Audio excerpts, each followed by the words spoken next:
My mother has been disappointed by every man in her life. Her father, my father, and most recently, Jesus.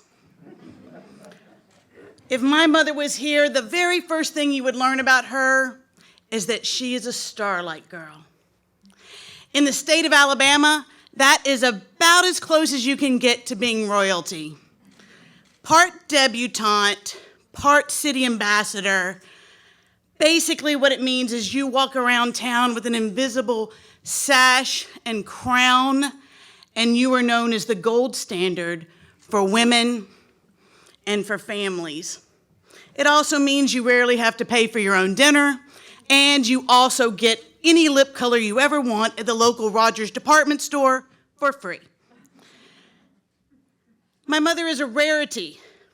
She was raised with all the shame and the guilt of a Bible-thumping Baptist, yet she never stepped foot in a church. All that changed when she was older and she was out playing bridge with her girls. She was driving home that night, probably a little tipsy. She took a wrong turn. She ended up at a revival. A revival with a hell, fire, and damnation preacher. My mother came home that night, still a little tipsy, but born again. My mother inherited the family lake house. And the lake house had been my grandfather's domain for many years. So the first time she went, she took the opportunity to do what she was never allowed to do. Snoop. Now, Lauderdale County is a dry county. So at first, she mostly found whiskey bottles, calendars with pinup girls that my grandmother most certainly would not have approved of. But then she found a key. It's a small golden brown key, burnished. It had definitely been well used, and you could tell by looking at it that it was embedded by the sweat of the hands that had used it. My mother had never noticed that room back behind the heater, but the lock was very similar to that key, and it was a perfect fit. What was inside was not so perfect. Formulas, ledgers, addresses, jars and jars of clear liquid, proof, 150 proof to be exact. No, her daddy wasn't the upstanding citizen she thought he was.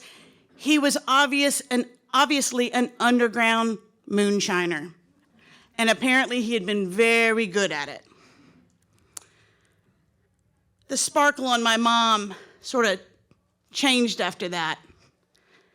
She couldn't believe that she, as a Stardust girl, would have a father that would be of such ill repute. Fast forward about 25 years, and my father got a bad report from the doctor. I was called home to help with his family business and to help with his affairs. I knew it must have been bad for my mom to call me. It had been years since I had been in that house. My politics and my choices, my father said, made him nervous, and it would be best if I stayed away. I got to the house, went to his office space, and it was complete disorganization. Stacks and stacks of bills, paychecks, IRS statements, past due notices, definitely not well taken care of. I rummaged through the junk drawer, and I found 2 keys tied together with a Kelly green satin ribbon. My father had always told us, don't you dare go near that shed behind that barn. It's dangerous. The first key, a perfect fit. I went inside, and at first, between the stench of the mold and the earth and everything in the boxes stacked up, I just thought it was more of my father's disorganization. And then I saw a trunk, a leather trunk, off to the side. And I said, I'll try that second key. Another perfect fit. Inside were stacks and stacks of letters, all tied with that green ribbon. Some of it in my father's handwriting, some of it in a handwriting I did not recognize, but none of them smelled like my mother's signature scent of White Shoulders perfume. Postal dates from the 60s, 70s, 80s, 90s. A historian's dream, my mother's nightmare. It quickly told the story of trips, gifts, a life together, a love over decades. I knew I couldn't tell my mother. I knew it would destroy her. Her stardust image would be gone. My father passed quicker than we thought, and I stayed around to help her into her single life. She wanted to be around her people, as she calls them, her church family. So I took her to church that Sunday. I walk in, and the preacher is telling us about the key to salvation was given to St. Peter. The key can be given to you. It can be given to you if you just accept what God has. A Southern preacher can't resist an object lesson, and he said he was going to stand at the front and hold a bowl of secondhand keys. When you came up for communion, you were to take a key with you as a reminder. I walked to the front with my mother for moral support.